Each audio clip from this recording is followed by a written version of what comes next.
سورۃ المائدہ کی آیت نمبر 20۔ سورۃ المائدہ کا چوتھا رکوع اور چھٹے پارے کا 8واں رکوع۔ وَإِذْ قَالَ مُوسَىٰ لِقَوْمِهِ، اور یاد کرو جب موسیٰ نے کہا اپنی قوم سے،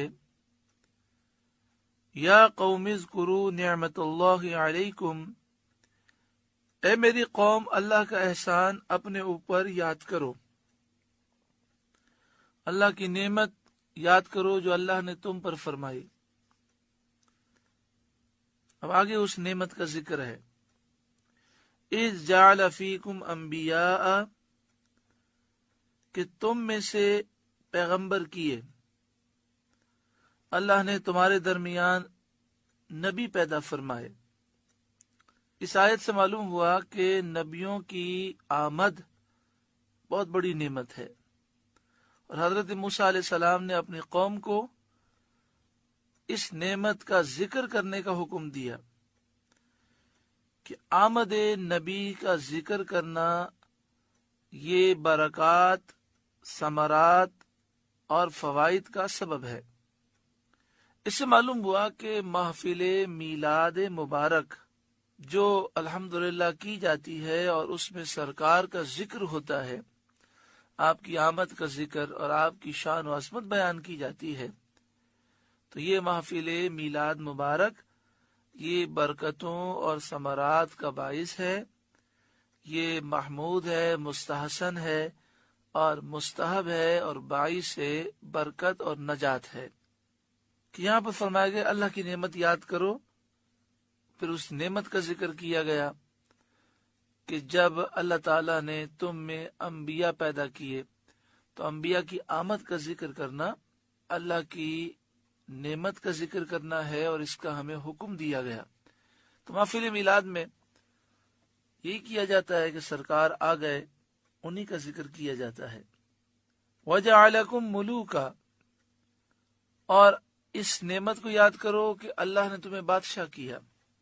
ایک تو ملوکہ کا یہ معنی ہے کہ اللہ تعالیٰ نے بنی اسرائیل کو بادشاہت عطا فرمائی، اور یہ قوم بہت ادوار میں اور کافی عرصے تک یہ دنیا پر بادشاہت کرتی رہی۔ اور ایک معنی یہ ہے کہ ملوکن کے معنی یہ ہے کہ اللہ تعالیٰ نے تمہیں آزاد کیا، صاحب عزت بنایا، تمہیں خدام دیے، فرعونیوں کے ہاتھوں میں تم پھنسے ہوئے تھے، تو اللہ تعالیٰ نے ان کی غلامی سے تمہیں نجات دی اور عیش و آرام کی زندگی تمہیں عطا کی۔ یہ بہت بڑی نعمت ہے۔ حضرت صدر الافاضل علامہ سید نعیم الدین مراد آبادی علیہ رحمہ تفسیر خزانہ العرفان میں لکھتے ہیں، حضرت ابو سعید خدری رضی اللہ تعالیٰ عنہ سے مروی ہے کہ سید عالم صلی اللہ علیہ وآلہ وسلم نے فرمایا کہ بنی اسرائیل میں جو کوئی خادم اور بیوی اور سواری رکھتا ہو وہ بادشاہ کہلایا جاتا تھا۔ یعنی بنی اسرائیل میں اسے بادشاہ کہا جاتا، جس کے پاس سواری ہو، خادم بھی ہو اور جو شادی شدہ ہو تو اسے بادشاہ کہا جاتا۔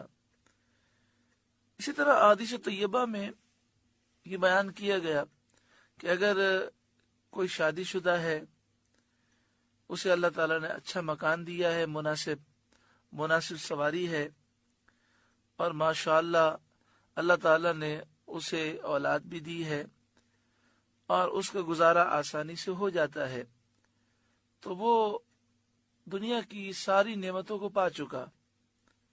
یعنی احادیث میں مضمون ہے کہ انسان کی جو ضروریات ہیں جب انسان کو مل گئیں تو واقعی وہ اس دنیا کا بادشاہ ہے، کیونکہ بادشاہ ہو یا عام آدمی ہو، اپنی ضروریات سے زیادہ تو وہ مال کو استعمال نہیں کر سکتا۔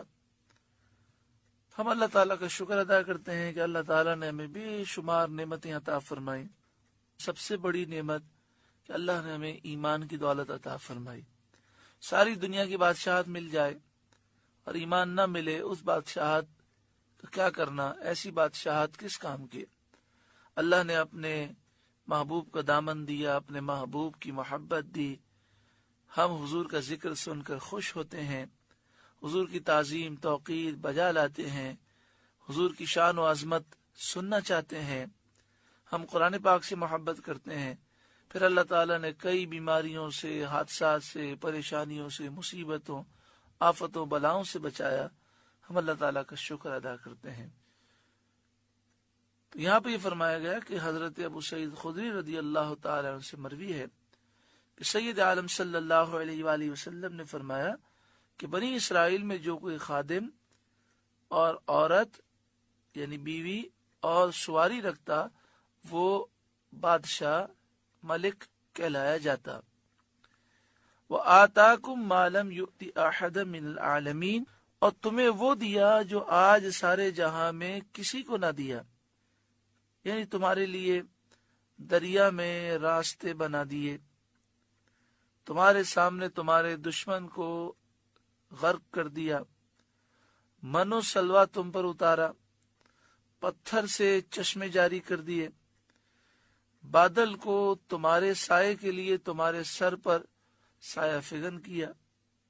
تو حضرت موسیٰ علیہ السلام نے اپنی قوم کو یہ نعمتیں یاد دلائیں۔